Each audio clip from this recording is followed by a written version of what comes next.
Hey everyone, so great to see you again. It's Judy from Coffee, Cookies, and Books, and what we've got today is round 2 of Summer Chaos TikTok TBR.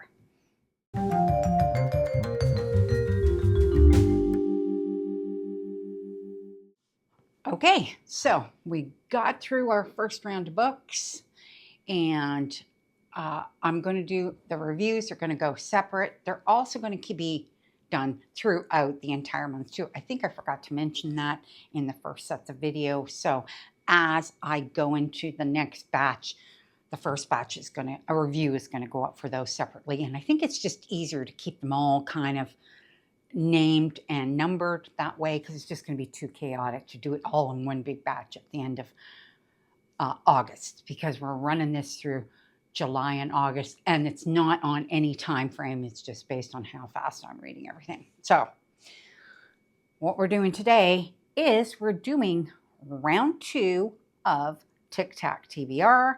And yeah, I finished all those first 5 books. And so now we're going to see what we're going to get this time around. So let's go. Spin 1.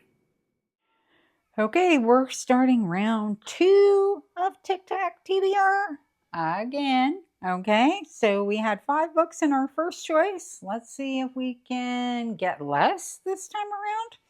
First spin.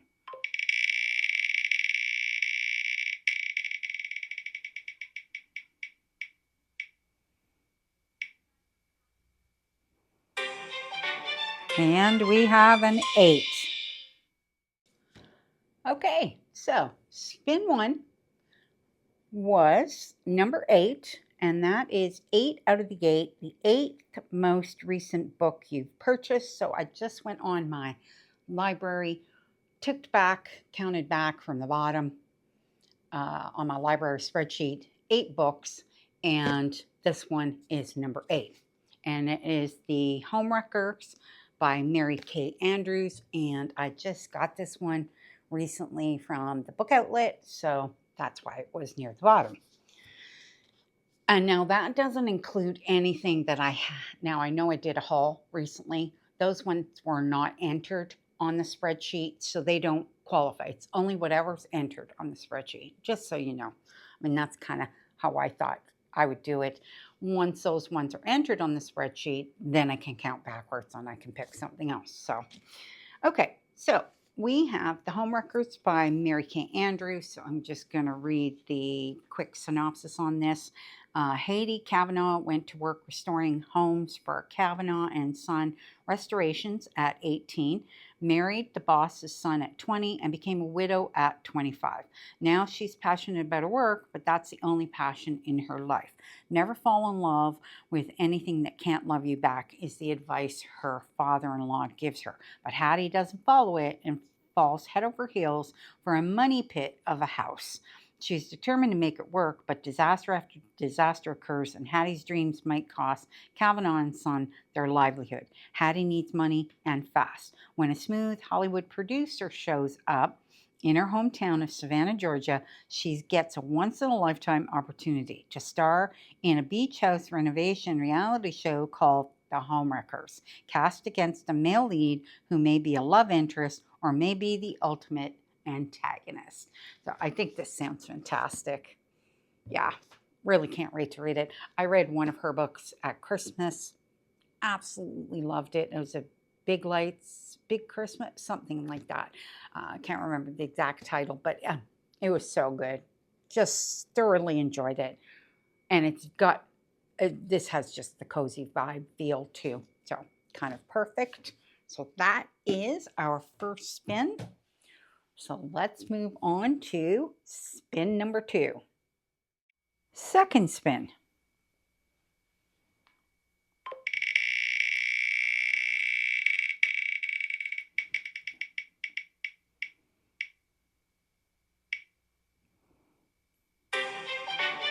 And it is a 9. Okay, spin number 2 was number 9. I know you're looking at this and thinking, Judy, what have you got in your head? Number 9 is The cards up here, just like the first round. Up here, we're keeping track as we're pulling these, right? 9, nah, make it a 10. Choose a 5-star prediction. I predict this is going to be a 5-star book. I know you're looking at it and thinking, really? Hollow Kingdom by Kira Jane Buxton. I'm going to read the synopsis, okay? I think this sounds fantastic. It says, ST, a domesticated crow, is a bird of simple pleasures. He spends his days hanging out with his owner, Big Jim, avoiding the slobbering affection of Big Jim's loyal but dim-witted dog Dennis, trading insults with Seattle's wild crows, binge-watching nature documentaries, and binge-eating the finest food humankind has to offer, Cheetos. He's a Cheeto-eating crow. Then, on a beautiful summer evening, Big Jim's eyeballs fall out of his head, and ST starts to feel something isn't quite right. When his tried and true remedies, from beak-delivered beer to an inventive cocktail of stolen pharmacy drugs, failed to bring Big Jim back to health, ST is left with no choice but to abandon his old life and venture out with his trusty steed, Dennis, to find a cure. Outside the safety of his home, the city of Seattle is a wild and frightening new world. Big Jim's neighbors, victims of the same mysterious malady, are now devouring everything warm-blooded in their path, and the once orderly suburbs have become feral jungles. Meanwhile, local wildlife is abuzz with cryptic rumors, which the cowardly ST has no choice but to follow if he wants to rescue the only world he knows from certain destruction. Brimming with hope and heart, this irrepressible debut introduces humanity's improbable hero in the form of a foul-mouthed crow with a moderate to severe junk food addiction who believes that despite all its flaws, the world is worth saving. So, I think it sounds fantastic. It came highly recommended by my good friend Kim at Oasis of Books. I know she loved this, but I've also seen a few other people also comment on it, and they thoroughly enjoyed it. So this is my 5-star prediction. I know that was a long synopsis. Most of them aren't in cozy books, but I thought I had to read the whole thing. Okay. So we are now on spin number 3. Third spin.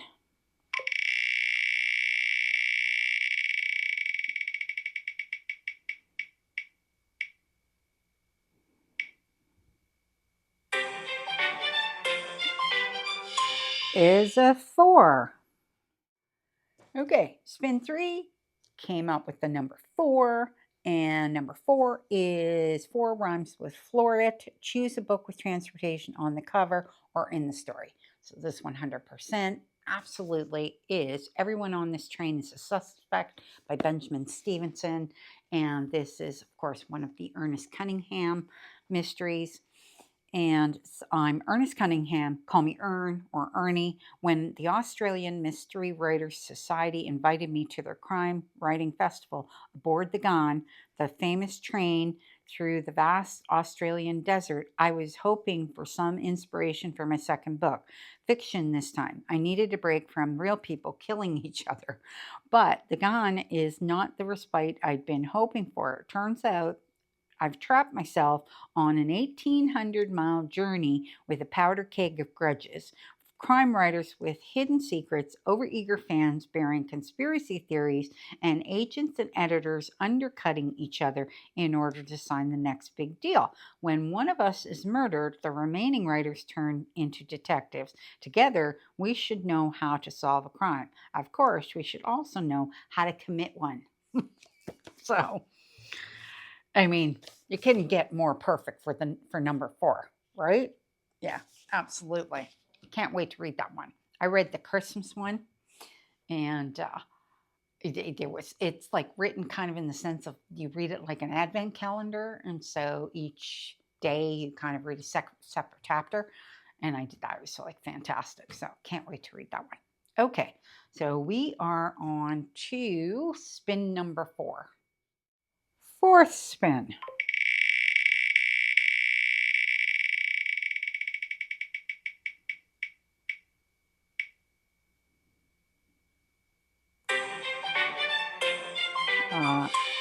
And we have a 1.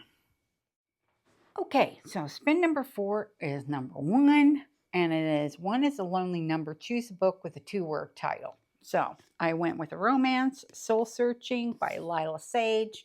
I've never read any books by Lila Sage. I know she has the cowboy one. I'm not a super fan of cowboy. So I thought I would try this one. It says, Home is where the heart is, and this one is haunted. Collins Cartwright does not want to go home. Sweetwater Peak, Wyoming was supposed to be in her rearview mirror, but when she finds out a developer is trying to buy her parents' antiques shop out from under them, she doesn't have a choice. At least that's what she tells her family. They don't need to know she's lost her job and is out of money, or that the ghosts who have always been her companions have recently gone silent. But just because she's returned home doesn't mean she has to stay with her parents or crash on her twin sister's couch. Lucky for her, the new-to-town upholsterer has a room for rent above his store. Unluckily, it is absolutely crawling with more ghosts who are freezing her out, and Collins hates being ignored. Brady Cooper is absolutely and totally fine. Seriously, there's no secret reason why he decided to uproot his life and suddenly move to Sweetwater Peak. He just needed a change of pace. At least that's what he tells himself and everyone else. When he agrees to let the elusive Collins Cartwright stay in his spare room, he doesn't know that she's absolutely bonkers, constantly talking to herself and having conversations with no one. And he doesn't know she looks like that. But as they begin to get closer, the lines between them start to blur, leaving both of them and the ghosts who had been pushing them together wondering whether their temporary arrangement could be something more permanent. So that's that one. We shall see. That's my only romance. So, well, I suppose Homewreckers is kind of a romance too, right? Yeah. Okay, so that's 4. Let's see where we go from here. Spin number 5.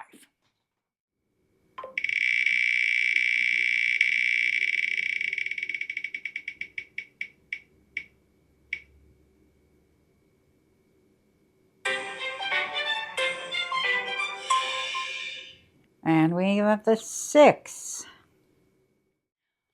Okay, spin number 5. We got number 6. We still don't have Tic-Tac TBR, but we're filling things up. So, pretty darn close, okay? So, this one is 6 Feet Under. Choose a book about a serial killer. Now, I keep telling you, these are cozy books. The whole serial killer vibe is not all that heavy in these books, okay? So, I'm kind of stretching it a little tiny bit. Okay, never judge a book by its cover. This one is Booked for Murder by J.C. Eaton.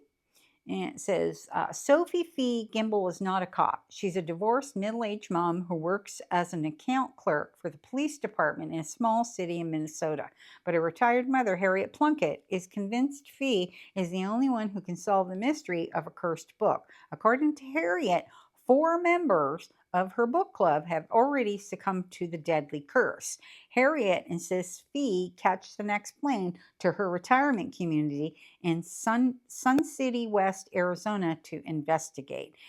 Is her mother just bored or lonely? She does have a new pet, a long-haired Chiweenie, half Chihuahua, half Dachshund, for company and a host of pals, although that number is admittedly dwindling.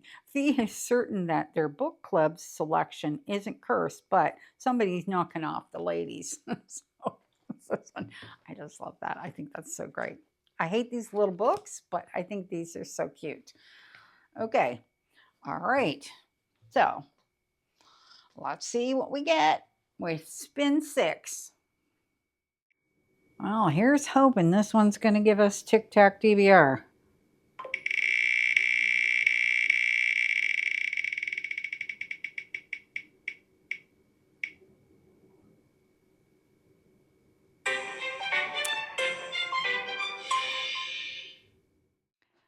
And we did it. We got Tic-Tac TBR on our 6th book, and that was with the number 7. So 7 runs with 11. Choose a book with the most words in the title. So I went with the other book which is no one was supposed to die at this wedding. There's 1, 2, 3, 4, 5, 6, 7, 8, 9 words. I think that's the longest title out of all the cozies that I had was this book.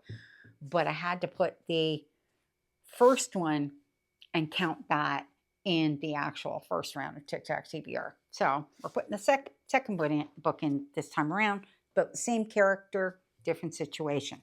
Attending your best friend's wedding should be a piece of wedding cake, but not for Eleanor Dash, best-selling author of the Vacation Mystery Series, because murder seems to follow her every time she goes on vacation, and is definitely her uninvited plus one to the special occasion. Emma Wood, Eleanor's best friend since childhood, is starring in the movie adaptation of When in Rome, Eleanor's first novel. Emma is also marrying Fred Winters, a major movie star and Emma's co-star, who just happens to be playing Connor Smith, Eleanor's ex and leading man of the series. Filming wraps and they invite the whole cast and crew to the wedding on nearby Catalina Island. There may be a storm headed their way because, of course, there is, but nothing will stop their nuptials. That is, until Emma receives a note that says someone is going to die at your wedding. Eleanor is professional at this point, and she'll do everything she can to uncover the murderer so true love can prevail before it's too late for her and the rest of the storm-trapped wedding party. So that's this one. And that is our round 2 of TikTok TBR. So we have No One Was Supposed to Die at This Wedding by Catherine Mack. Booked for Murder by J.C. Eaton. Soul Searching by Lila Sage. Everyone on This Train is a Suspect by Benjamin Stevenson. Hollow Kingdom by Kara Jane Buxton. And last but not least, Homewreckers by Mary Kay Andrews. So that is our second round of TikTok TBR. Wish me luck with this one. We'll see how it goes. And keep your eyes open for the reviews for the first round. Those are going to be coming up. And yeah, and I don't have no idea how we're doing on anything else. We're just keeping track as we go.